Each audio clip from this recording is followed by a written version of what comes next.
Ladies and gentlemen, a man who gives good advice, please welcome Mr. Kevin Spacey.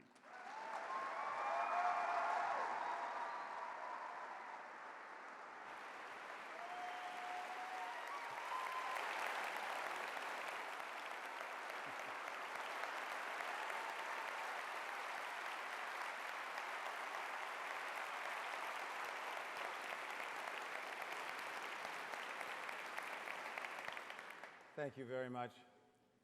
Distinguished guests, ladies and gentlemen, I'm very honored to be with you on this occasion, which means so much to the arts and the progress of the heart and soul of the United States. This center is a part of the United States, and so was President Kennedy in so many ways, and in whose honor this cultural center is named. So I was privileged to accept the invitation, because when one is invited to come to one's nation's capital and stand on a stage where so many great artists have performed and speak on a subject that is so vital to our nation's spirit, arts, and culture, and how we can continue to encourage ways in which our government, corporations, and individuals can sustain what is the source of such enormous national pride and greatness, the creative industries, there's only one response I could have had, and so I'm very glad to be here tonight. Now, unfortunately, like some incredibly brainless actor who can't help himself before he takes on a role that others have played and quietly sneaks back in time and researches newspaper articles and reads all he can about those who came before him, including reading the reviews. And so, like some remarkably dim-witted actor, this is exactly what I've done in regard to the Nancy Hanks lecture. You see, I had to go and request all of the transcripts of the many previous speakers of this lecture down through the years. And after reading the words of Arthur Schlesinger Jr., Maya Angelou, Frank Rich, Doris Kearns Goodwin, and William Safire, to name a few, I was even more daunted at the prospect of having agreed to come here and speak for 40 or so minutes on the subject of arts in the United States. I thought to myself, what can I possibly add that has not already been expressed with passionate intelligence by a presidential speechwriter, a poet, a critic, a historian, and a journalist about a longtime right-wing scalamonger, his words, not mine, in the 23 years since these lectures began. But I'm going to do my best tonight to speak to you from my heart, for what I have dedicated a great portion of my life to, the advancement of the arts and culture and the value they provide to all of our lives. As Arthur Schlesinger said in the inaugural lecture in 1988, we meet at a propitious time for stock-taking. It was 48 years ago that the first presidential special consultant on the arts rendered his report to President Kennedy, the arts and the national government. A report that decisively advanced the movement which culminated 2 years later under President Johnson in the creation of the National Endowment for the Arts. But this was not a particularly American idea. An establishment of a government role in support of the arts is an old one on the continent of Europe, and the history of civilization shows that governments have long agreed in the value of supporting arts and culture because they are vital to the health and the spirit of a nation. Princes commissioned Leonardo and Michelangelo, Mozart and Wagner. Louis XIV subsidized the Comédie de la Française and the opera. Joseph I built the first opera house in Vienna. Germany nurtured music and theater and museums. Even Margaret Thatcher's chairman of the Arts Council declared in the 1980s that Britain has firmly adopted the principle that the arts, like education, health, and Social Security, are universal goods.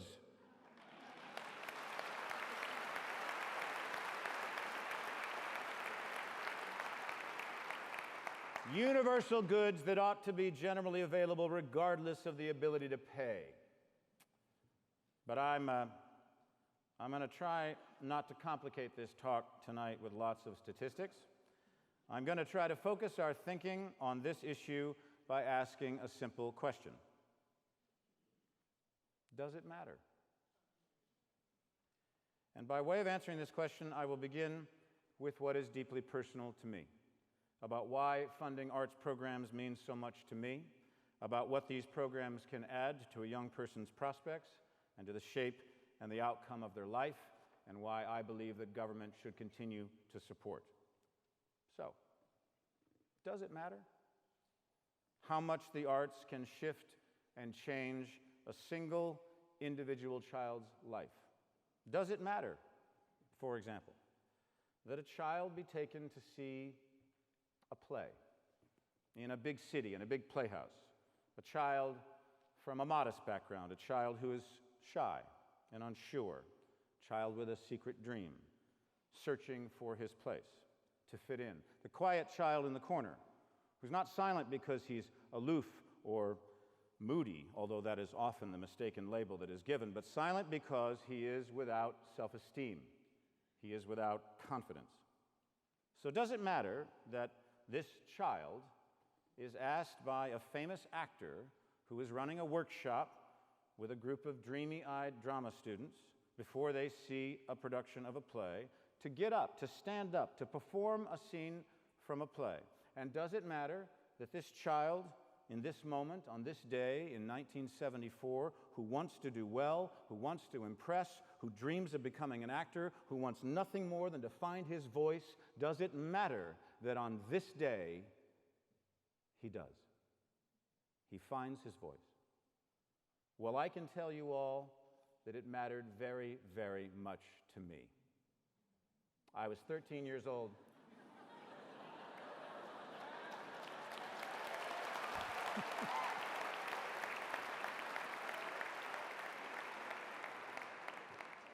And when I finished doing a scene from this play, the two-time Academy Award winner Jack Lemmon walked up to me, put his hand on my shoulder, and said, "That was a touch of terrific."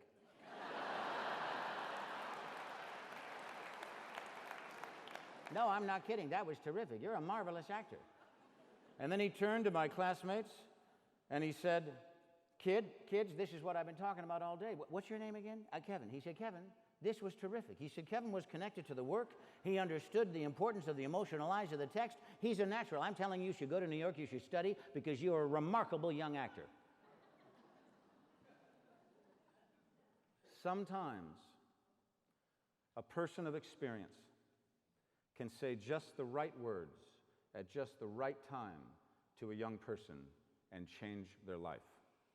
Now, there's an incredible journey for me that continues after that with Mr. Lemmon, which I'll share with you in a moment. But I first want to say this. I would never have had that experience if I had not grown up at a time when there was an enormous amount of funding for arts programs in the United States.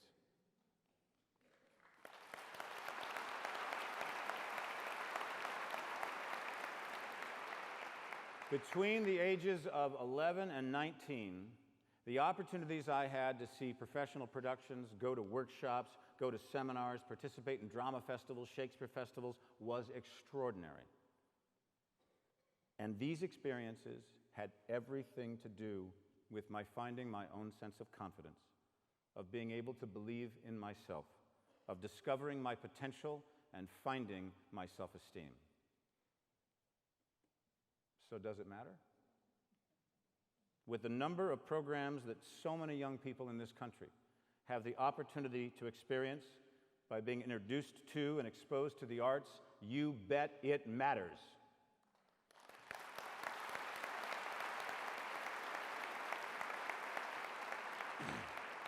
And of course I was thinking about becoming an actor, and I took Jack Lemmon's advice, and I went to New York, and I went to Juilliard, and I studied acting, and then I began my career as a stage actor. And then 12 years later, after that fateful day in 1974, I got the chance to audition for and won the role of Jack Lemmon's son in the Broadway production of Long Day's Journey into Night.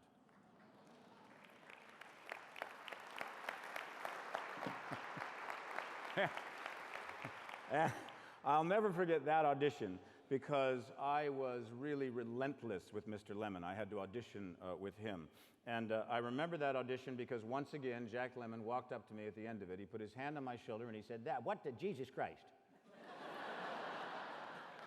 I never thought I'd find the rotten kid, but you're it. What the heck was that? Well, I spent the next year of my life working every night with Mr. Lemmon on that incredible and extraordinary play by the great American playwright Eugene O'Neill. Jack became the most important mentor in my life, a great friend, and a treasured father figure. We did 3 films together after that, ending with Glengarry Glen Ross, which Jack used to love to call Gene Barry Glenn Close.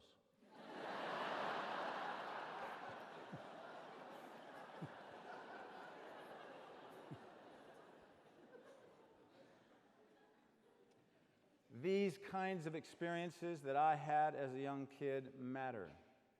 And they matter for kids all around this country, and they matter around the world. Because art and creativity is one of the most significant ways that humanity uses to fight back against and lift itself out of the muck and the dirt and the grime and the horror and the unfairness of political persecution, racist attack, hatred, intolerance, and downright cruelty. And to illustrate this truth tonight, I'm going to be citing some of the brilliant arguments that have been made on this stage by previous Nancy Hanks lecturers, as well as other respected defenders of support for the arts. Using this opportunity in 2011 to look back on the previous 23 years of discussion, debate, success, and setbacks that have been and always will be a part of the public policy discussion on the arts. But luckily, to support our cause, there have been a long and distinguished line of some of the most important figures in United States and world political history who have managed to lay to rest most of the arguments against support for the arts with eloquent words on the value that arts give to our lives. I'm going to quote President Kennedy because we're in his hall. And I want you to listen to the words of this young president on this subject. There is a connection, hard to explain logically, but easy to feel, between achievement in public life and progress in the arts. The age of Lorenzo de' Medici was also the age of Leonardo da Vinci. The age of Elizabeth was also the age of Shakespeare. In America, artists quite often contribute not to our size, but to our spirit, not to our political beliefs, but to our insight, not to our self-esteem, but to our self-comprehension. Like the great poet Robert Frost, who saw poetry as the means of saving power from itself. When power corrupts, poetry cleanses. For art establishes the basic human truth, which must serve as the touchstone of our judgment. We must never forget that art is not a form of propaganda, it is a form of truth. The highest duty of the writer, the composer, the artist, is to remain true to themselves and let the chips fall where they may. And the nation that disdains the mission of art invites the fate of having nothing to look backward to with pride and nothing to look forward to with hope. I look forward to an America which will not be afraid of grace and beauty. I look forward to an America which will steadily raise the standards of artistic accomplishment and enlarge cultural opportunities for all of our citizens. And I look forward to an America which commands respect throughout the world, not only for its strength, but for its civilization. I see little of more importance to this country, its future, and our civilization than the full recognition of the place of the artist.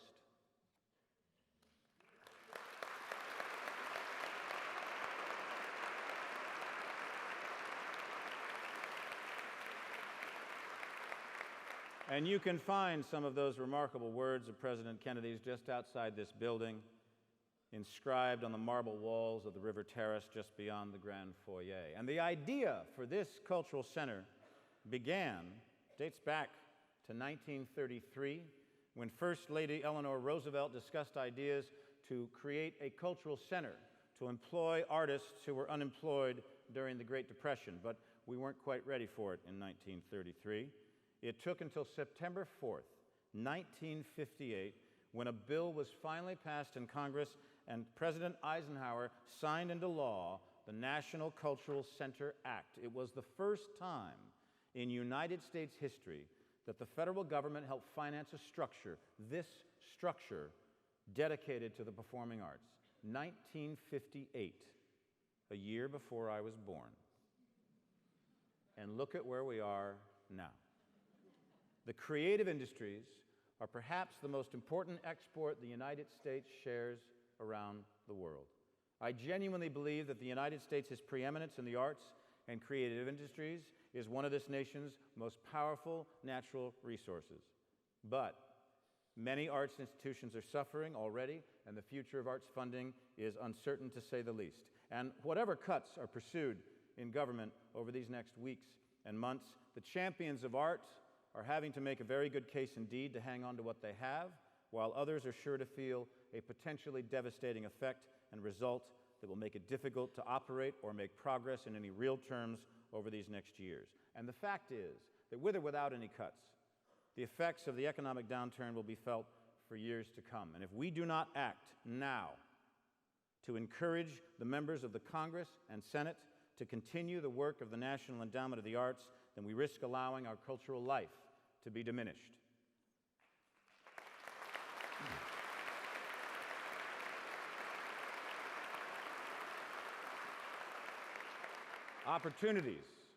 Opportunities for our citizens to experience the higher arts will be available only to those who can afford Broadway prices at premium seats, or those who are lucky enough to be included in buy invitation-only events. And if our government chooses the road of unnecessary cuts, and fewer corporations contribute less and less to the arts, then it will become vital that people like us, those of us in this room, lead the way.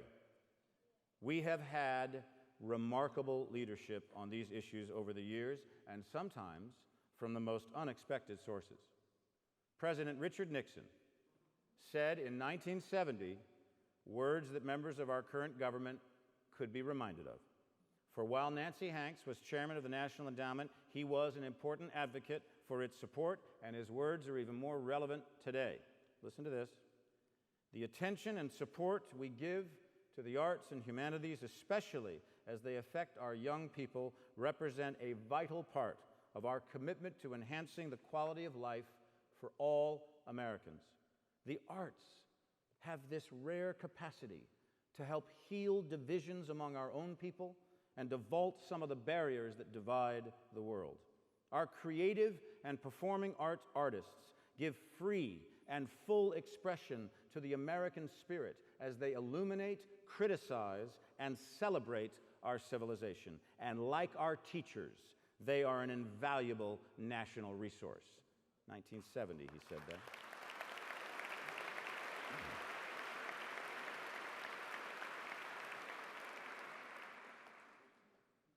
So does it matter? There are countless stories of how the world has been inspired by the arts. For instance, football coach Knute Rockne got the idea of Notre Dame's notorious Four Horsemen formation on the football field while watching a dance performance. World War I military designers borrowed from the Cubist art of Picasso to create more effective camouflage patterns. And the unbreakable U.S. military code used in World War II was based on the Navajo language. Even the Prime Minister of Great Britain, Winston Churchill, when told that there would have to be severe cuts in arts and culture because of the mounting costs of World War II, responded with the simple phrase, "Then what are we fighting for?"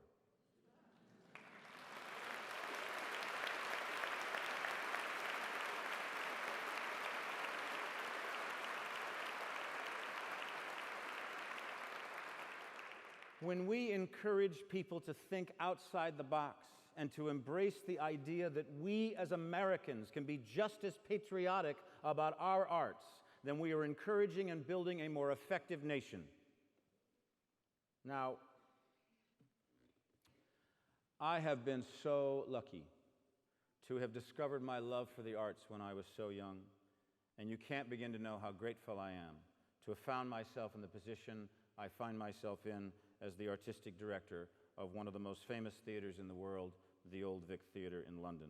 And sometimes I have to pinch myself, even as we're in the middle of our 7th season of work at the Old Vic, to fully accept that this kid from South Orange, New Jersey,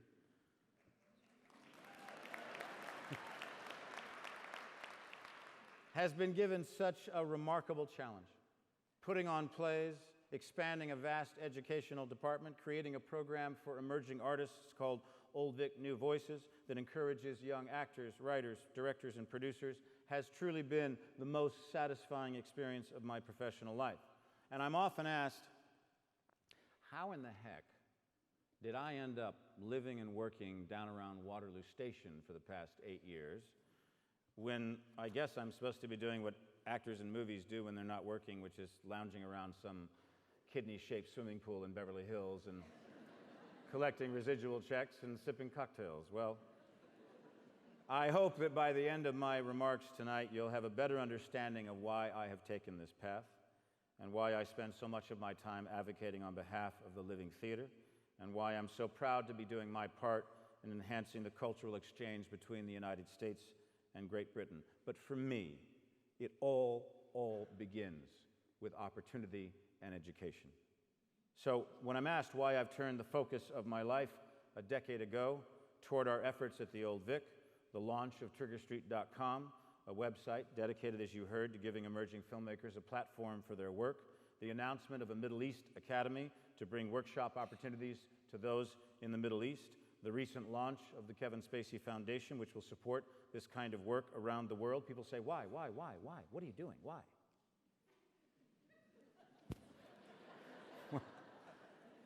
For me, the answers come tumbling out. Part of it, of course, is to repay the debt that I feel I owe to people like Jack Lemmon, who encouraged me. But it's also because I know the difference it can make when a young person is given the chance to experience programs that can add to their growth and their prospects. And I think what makes these experiences and programs so unique for kids is that theater creates a sense of family. And through these experiences, we can teach young people to better communicate, help find their confidence, and learn to collaborate, whether or not they have any interest in going into a career in the performing arts. But look, sometimes it's just best to see some of these programs in action, and so I want to take a little moment here and share with you a trailer for a documentary that I have been a part of producing that will make its world premiere at next month's Tribeca Film Festival. Here's what we did. We followed 3 schools in Southern California, including my alma mater, Chatsworth High School, as these groups of teenagers prepared for the 90th annual Shakespeare Festival. These kids are from very diverse backgrounds, in some cases very difficult backgrounds, and they have discovered the power and the imagination and the words and ideas of the greatest writer of them all. So, ladies and gentlemen, I just want to show you a little sneak peek of Shakespeare High.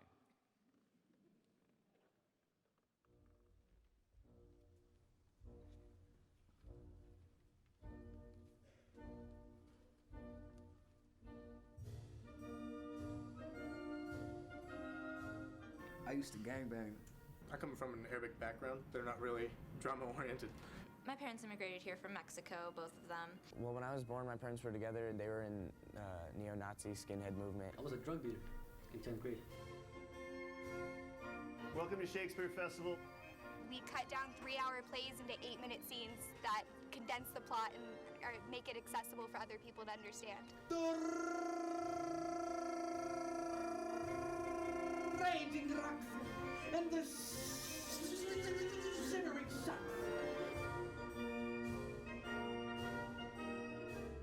These festivals were incredible days because not only was it your school and your group, but you met so many other kids from other schools. You got a chance to interact with them. You got a chance to become their friends. You love Hermia. This you know I know. We go to festivals as a team. It's not you against them. We all go as one team, so we're trying to make the strongest team possible. Make sure when you make movements that you make them like it's like a bam. Since we're trying to find the best 6 people for these parts, it's important to see how you work with others. Oh God, it's an imperfect divine. I want them to be true to themselves but especially true to the works of William Shakespeare. With baseness, bastardy, base. So offend a virgin? No more am I. Fine. Oh, I can't say this in front of them, though. There's such strength in these kids, and they have such connection and such emotion and such heart and such difficult stories. Everybody has something.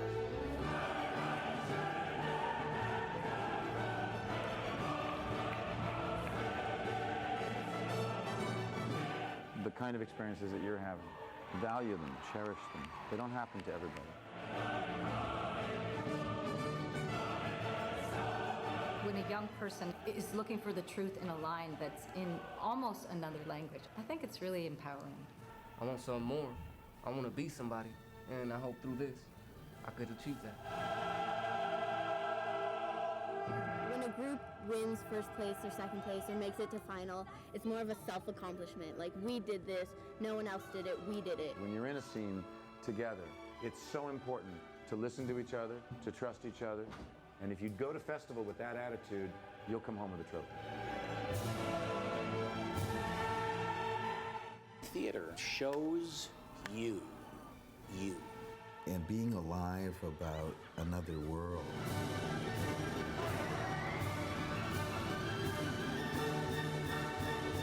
Second place goes to...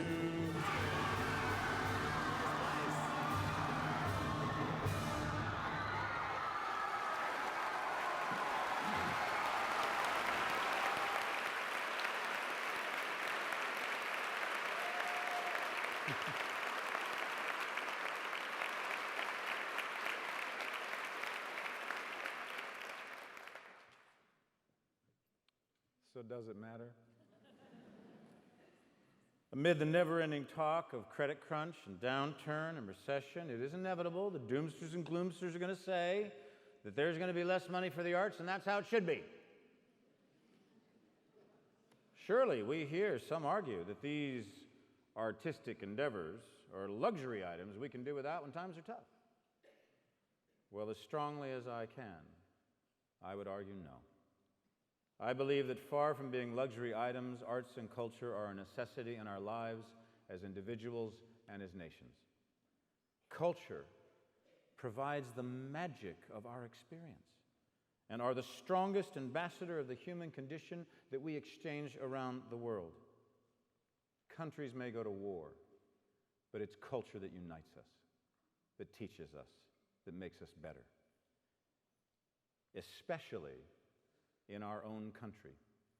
As Maya Angelou said on this stage as an example, the strength of the black American to withstand the slings and arrows and lynch mobs and the malignant neglect can be traced directly to the art of literature and music and dance and philosophy, which, despite significant attempts to eradicate, remain in our communities today.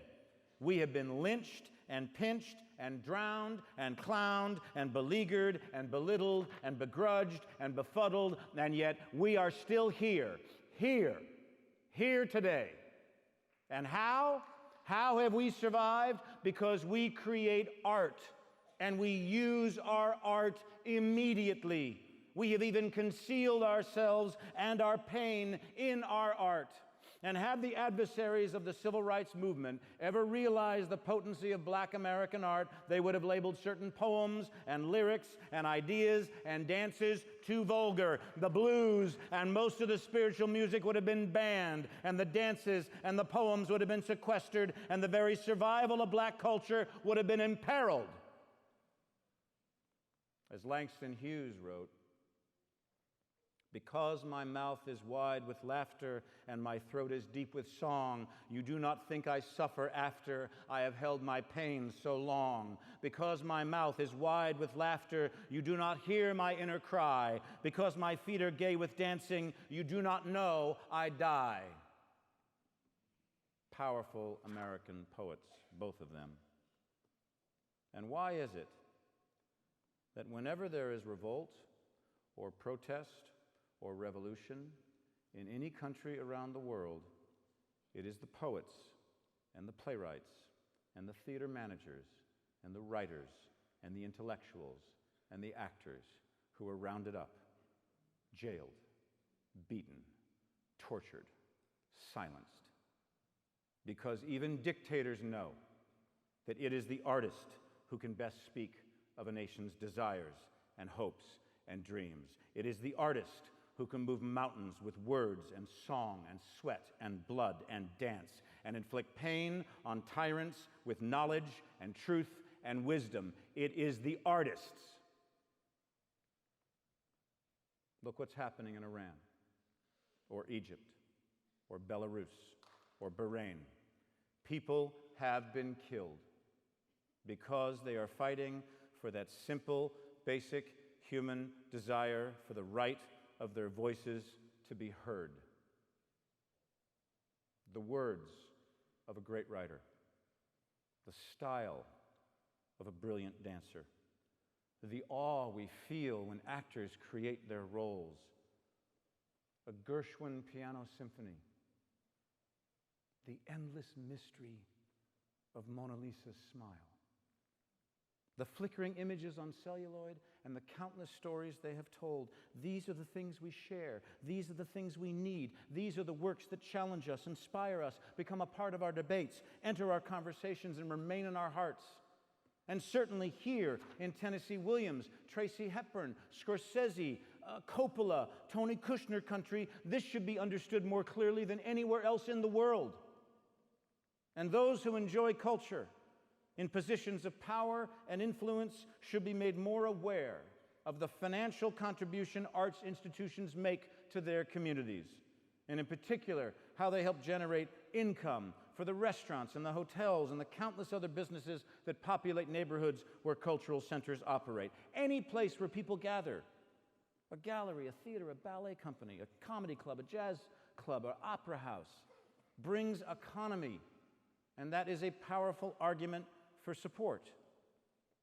I, for one, don't want to ever see another big development plan where they say we're going to build a city over here, and it's going to be big, and there's going to have condos, and there's going to be apartment houses, and there's going to be a Starbucks, and there's a lot of places to shop, and there's no cultural center at its heart. By doing that, we are not building rounded communities. We're focusing on the bricks and mortar and ignoring the heart and soul of who we are as a country. So does it matter? Our challenges get harder. In the area of education and development, if we lose more of the places where emerging talent can develop, then where does a young person go to learn their craft? How does someone ever get to a Broadway stage if there's no longer any place to challenge and develop your talent when young, outside of New York, in the rural communities and towns that have their own cultural heritage and traditions? And in addition, if more theaters close in our rural cities, if more cultural centers face a threatened economic future, if more of the smaller venues lose their funding, then more of our society will suffer. And some of our greatest leaders have understood this.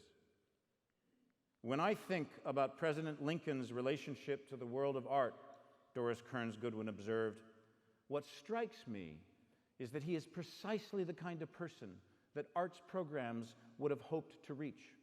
A person who had little or no opportunity through his childhood and early adulthood to attend any kind of live performance, but whose soul thirsted for drama and poetry and literature. And yet, after reading the Bible and memorizing passages from Shakespeare over and over and over and over, they implanted the poetic rhythms in Lincoln's mind that would later be evident in his unparalleled presidential speeches. One of his favorite poems, Gray's Elegy, has as its major theme the assertion that for many, a rose is born to blush unseen and waste its fragrance on the desert air. Little wonder that Lincoln grew depressed at the thought that his passionate desires might remain unfulfilled. And how wonderful it must be for all of those here tonight and across this country who are involved in community arts programs today to know that every now and then you can reach a passionate child like Lincoln and change that child forever by providing contact with drama and music and dance and art. It was only after he became president that he had regular access to the theater, and of course, we all know of his tragic death at Ford's Theater, but we know little of the number of plays he actually went to during his presidency. In the worst days of the Civil War, he went to the theater, relishing performances of Henry IV and Hamlet and Macbeth, because Lincoln understood the importance of finding a means for him to relax and replenish his energy, and thus he attended regular performances of circuses and theater and music. And so while his colleagues suffered from repeated bouts of exhaustion and irritability, Lincoln, with the hardest task of all, maintained the most generous and even-tempered discipline and disposition. His love of literature and the performing arts took him outside of himself, fed his creative mind, and filled his soul. So does it matter? Does arts education for young people matter? Does exposure to the arts matter? I believe it does. And I believe that it is our responsibility to do everything we can to make sure that as many citizens of our country have the same opportunities that some of our finest artists, and as it turns out, some of our best politicians have had. And I also believe that if you had been successful in the business that you wanted to be successful in, then it is your obligation to spend a good portion of your time sending the elevator back down. That was a phrase that Jack Lemmon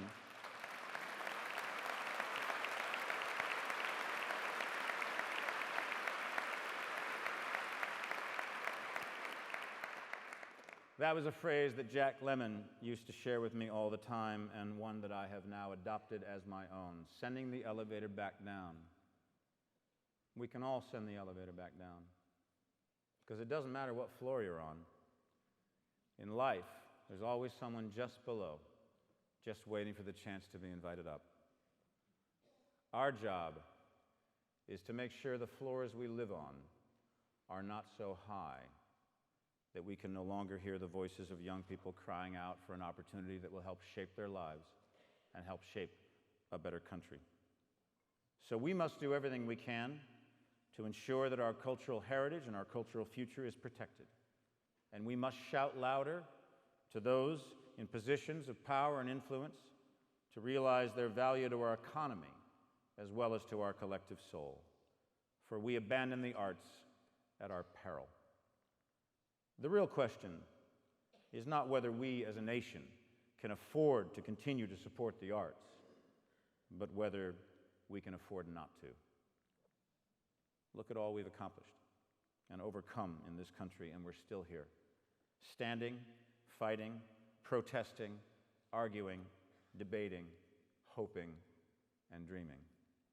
And even in the often messy political process of our democratic society, I am filled with confidence that if we all just keep a little twist of lemon in our hearts, we're going to overcome it, we're going to succeed, and continue to nurture our cultural heritage and its future. And to paraphrase the man for whom this building is named, ask not what your country can do for the arts, ask what the arts can do for your country. Thank you very much. God bless the United States. Thank you.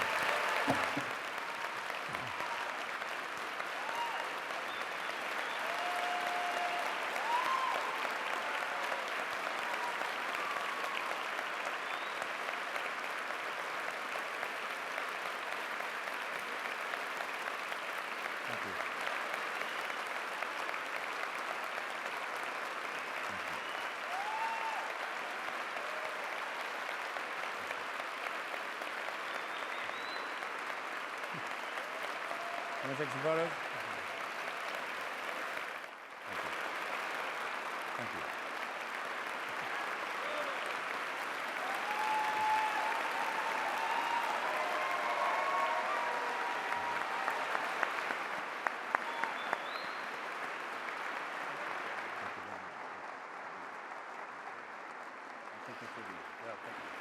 you.